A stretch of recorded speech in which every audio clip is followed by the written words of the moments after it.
मैंने अपनी ही साली के गुफा के दर्शन किए, वो भी ट्रेन में रात के अंधेरे में। कितनी ज़बरदस्त ठुकाई की कि मैंने ही है साली की चिड़िया की कि क्या बताऊँ दोस्तों। जब भी मैं वो पल याद करता हूँ, उस रात की यादें एकदम वो पल याद करता हूँ, उस रात की यादें एकदम ताज़ा हो जाती है। मैं वो पल ज़िंदगी भर नहीं भूल सकता हूँ। तो प्लीज़ दोस्तों, कहानी पर चलते हैं। बात उन दिनों की है जब मेरी छोटी साली का एग्ज़ाम पटना शहर में था। पटना शहर में पढ़ा था और ससुराल में उसे ले जाने के लिए कोई भी उस टाइम घर में नहीं था। तो मेरी छोटी साली ने कॉल कर मुझे बोला कि जीजू, मेरा एग्ज़ाम है पटना में और कोई भी नहीं है, मैं किसी के साथ जाऊं, मुझे समझ में नहीं आ रहा है। आप चलिए नहीं प्लीज़। तो मैंने कहा कि मेरी छुट्टी नहीं मिल पाएगी, सो पता नहीं जाओ।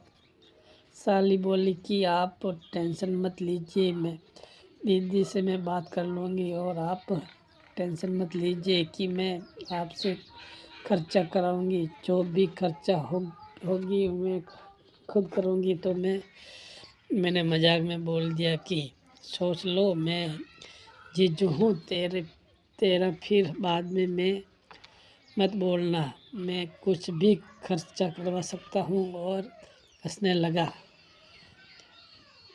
लगा तो साली भी थोड़ा हंसने लगी और बोली, आप नहीं सुधरोगे।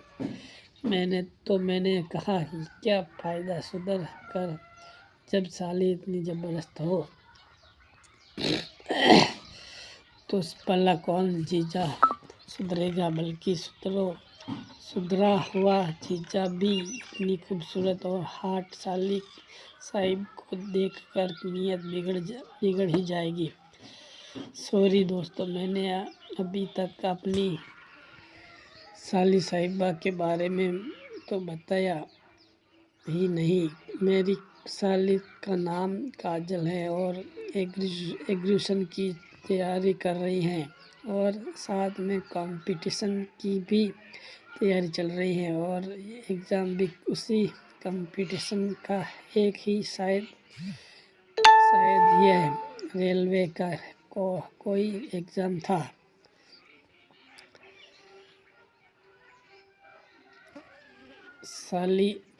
मेरी साली की उम्र अभी 23 साल हो रही है और काजल की प्रॉपर्टी ज़बरदस्त है दोस्तों। उसकी प्रॉपर्टी 32 की है। गोरा कलर, लंबे बाल, जिसे देखकर किसी भी लड़के का नागराज अपने आप फन फैलाने लगेगा। खैर, अब स्टोरी में चलते हैं। काजल बोली कि जीजा, अब बहुत हुआ मजाक, अब आप चल सकते हैं कि नहीं, ये बताइए। पहले तो मैंने कहा ओके, मैं छुट्टी लेने की कोशिश करता हूँ। प्लीज़ यारो दोस्तों, वीडियो अच्छा लगे लाइक सब्सक्राइब कमेंट जरूर करें। चलते देखते रहिए, सुनते रहिए, बहुत अच्छी कहानी है। शाम तक मैं तो बताता हूँ कि काजल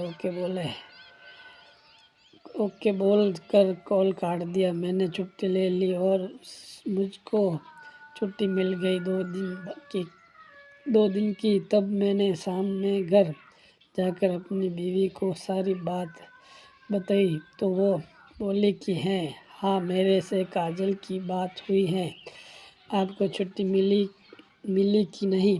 तो मैंने कहा मिल गई। तो बीबी ने काजल को कॉल करके बोल दिया कि जीजू छुट्टी पर हैं और और आज शाम जब जीजू ड्यूटी से घर आएंगे तो निकल जाना। समय को तो काजल ओके बोल कर कॉल का रख दिया। अगली शाम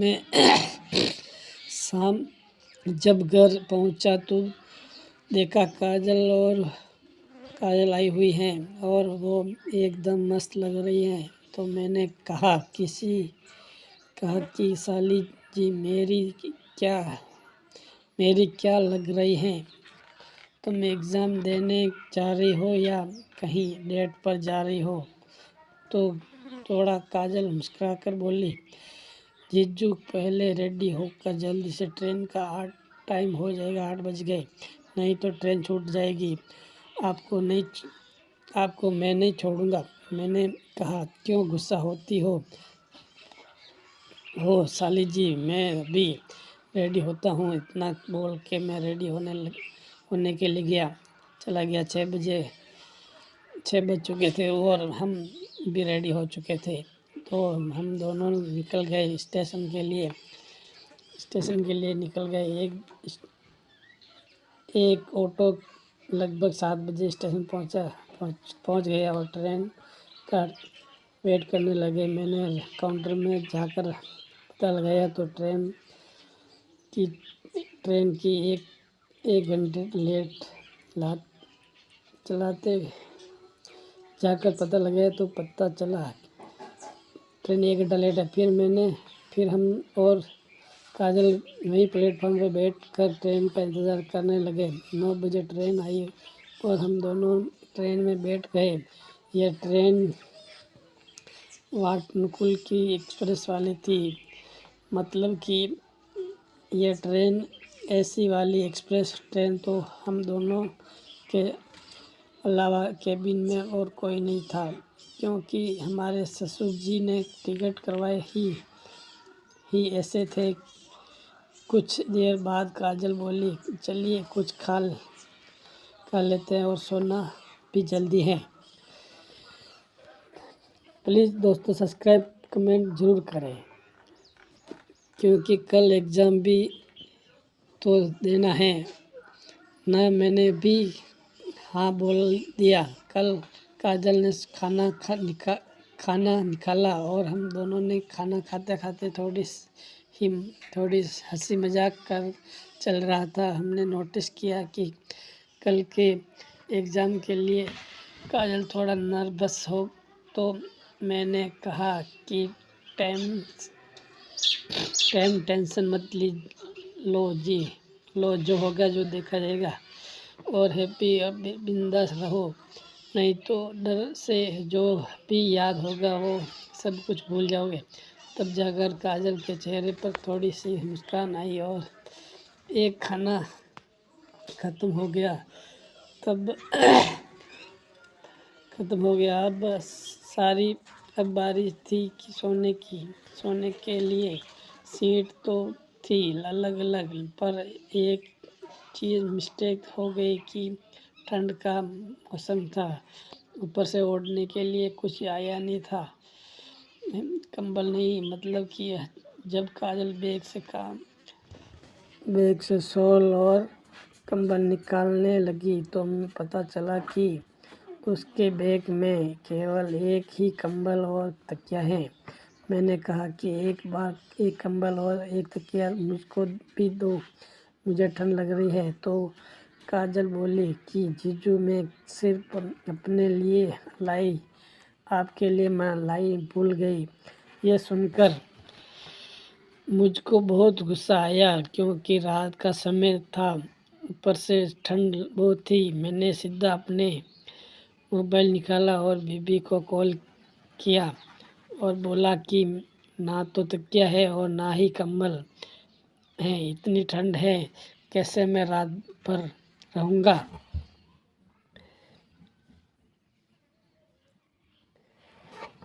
दोस्तों सब्सक्राइब, लाइक, कमेंट ज़रूर करें, शेयर करें, बहुत अच्छी कहानी है। तो बीबी बोली कि काजल को तो मैंने दिया था, शायद वही पैक करना भूल गई होगी। फिर बीबी बोली कि सॉरी, हमको खुद ही पे करना था। काजल तो अपना एग्ज़ाम के कारण थोड़ी टेंशन में है और सॉरी बोल कर कॉल डिस्कनेक्ट कर दिया। मेरा गुस्सा को देखकर बोली काजल बोली, जीजू आज टेंशन मत लीजिए, दीदी हमको कंबल दिए थे पैक करने के लिए पर मैं ही भूल गई, तो अब मैं क्या करूं? लीजिए कंबल, आप सो जाइए, मैं ऐसे ही सो जाऊंगी। तो मैंने कहा अच्छा, तबीयत यदि खराब हुआ तो कल एग्ज़ाम अच्छी से लिख कल एग्ज़ाम से लिख लोगी। मैंने कहा तुम टेंशन मत लो और सो जाओ, मैं ऐसे ही सोता हूँ। काजल सो गई और मैं भी सोने लगा। काजल तो थोड़ी देर में सो गई पर मुझे नींद नहीं आ रही थी। ठंड के कारण क्योंकि मुझको ठंड लग रही थी और मैं सिर्फ करवटें ही बदल रहा था। अचानक उसी वक्त काजल की नींद खुल गई और वो मुझे देखकर समझ गई कि मेरे को ठंड काफ़ी लग रही है। काजल उठी कर बोली कि जीजू सॉरी, मेरे कारण आपको इतनी ठंड लग रही है, ठंड झेलनी पड़ रही है। काजल बोली जीजू ऐसा कीजिए, आइए साथ में सोते हैं इसी कंबल में। मैंने कहा क्या फिर से बोलो तो, पागल हो गई हो क्या? जीजू नहीं, साथ में सोते हैं, इतनी छोटी सीट पर दो लोग कैसे होंगे? काजल उठकर आई और मुझको साइड होने के लिए बोली। मैं साइड हुआ थोड़ा सा। काजल उसी में सो गई मेरे साथ और काजल बोली ज़्यादा कुछ सोचे मत और सीधा सो जाइए। और अब आप ही बताइए कि ट्रेन के सीट में कैसे दो लोग सो सकेंगे? पर फिर भी मैंने दोस्तों, काजल ज़बरदस्ती सो गई और मेरे से पूरी रात पूरी तरह लिपट गई। उसके स्पर्श मात्र से और यहाँ तो काजल मेरे से पूरी तरह लिपट कर सो रही थी। मैंने कहा ओके, साथ में ही सोएंगे, पर पहले उठो। तो काजल बोली कि क्या हुआ जीजू, बुरा लगा क्या? मैंने कहा नहीं काजल, वैसा बात नहीं है, तुम उधर गिर जाओगी साइड में, इसीलिए उठने बोल रहा हूँ। तुम इधर सो जाओ और साइड में सोता हूँ। तो काजल उठ गई और मैं भी उठ गया। फिर हम दोनों कुछ देर सोए ही थे कि काजल ने अपनी करवट बदल दी और मेरे साइड पीट कर के सोने लगी। मेरा तो नागराज अब पूरी तरह से फैलाकर जग चुका था। शायद उसका अनुभव काजल को होता होगा, क्योंकि नागराज सीधा पाव रोटी में तन कर खड़ा था और ऊपर से मेरा नागराज काफ़ी बड़ा और मोटा था। मैंने काजल से कहा कि जगह नहीं बन रहा है, तो मैंने अपना एक हाथ कमर में डाला और पकड़ कर सोने लगा। कुछ देर बाद अचानक से आमों पर चल गया। मैं थोड़ा डरा, फिर काजल कुछ नहीं बोली तो आमों को पकड़ कर सोने लगा और हौले हौले आमों का मज़ा लेने लगा। और साथ में नागराज जी को भी पाव रोटी का मज़ा दिला रहा था। हमको अनुभव हुआ कि काजल जग चुकी हैं। फिर मैंने अपना हाथ अंदर डाला और डालकर उमा के साथ खेलने लगा। फिर क्या था, दोनों काजल और हम दोनों ही आउट ऑफ कंट्रोल हो गए। काजल थोड़ी थोड़ी आवाज़ निकालने लगी और बोली अचानक से, जीजू अब कितना वेट कराओगे? नागराज के दर्शन के लिए जल्दी कीजिए और नागराज के दीदार करवाइए। मैंने बोला तो देर किस बात की, जल्दी उठो। और फिर हम दोनों किसी के सागर में पूरी तरह गोता लगाने लगे। बहुत आनंद आया, बहुत मज़े लिए। सारे कपड़े फटाफट उतारने लगे और किस पे किस करने लगे।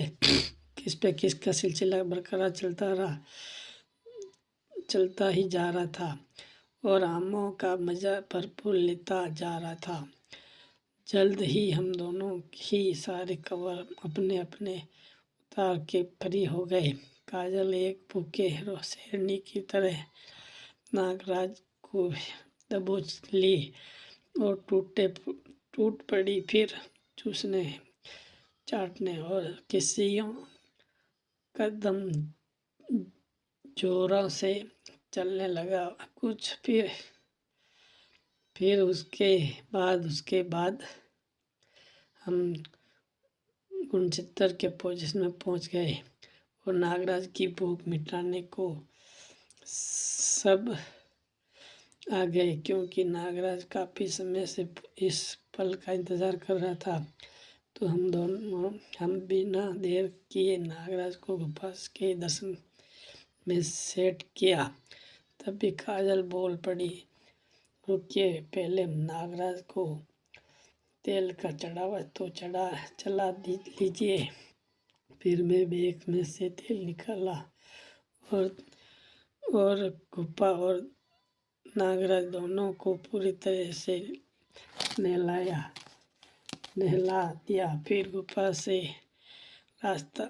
के रास्ते सेट कर दिया। इतना तेज गुफा के भेजा कि अंदर चिड़िया की जान ही निकल गई और काजल और जोर से चिल्लाई उठी और रोने लगी और बोली, प्लीज़ जीजू, मैं भी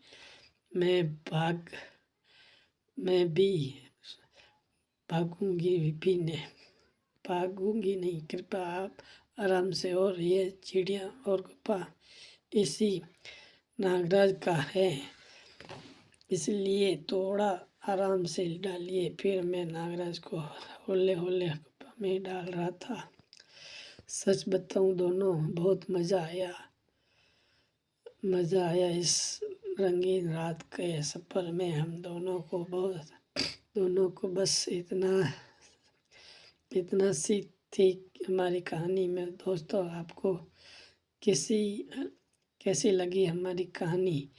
जीजू और साले की स्पेशल कहानी को कमेंट बॉक्स में जाकर लिखें और वीडियो को लाइक सब्सक्राइब ज़रूर करें, शेयर करें।